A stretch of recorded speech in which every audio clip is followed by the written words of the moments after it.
is man? What's man's place in the universe? Where are we going? Where do we find meaning? What is our purpose?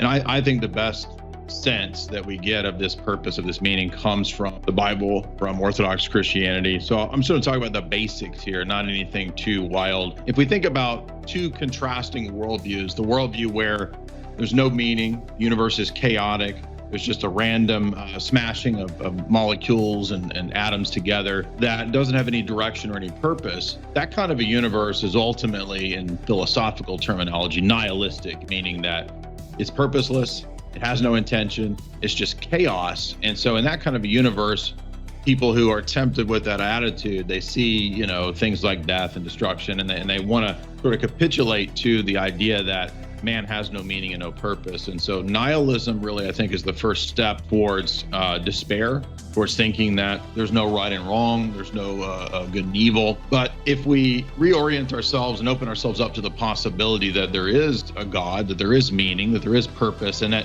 there are principles exterior to man that man doesn't create or cause to be. Now, man has a role in the universe.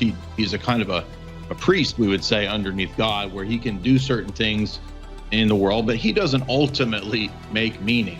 He finds meaning in God's meaning, in something outside of himself, something more than himself. And that's really the only way that we can find meaning and purpose and morals, is by looking beyond just our own inner worship, our own inner selves, which we're always tempted to do. So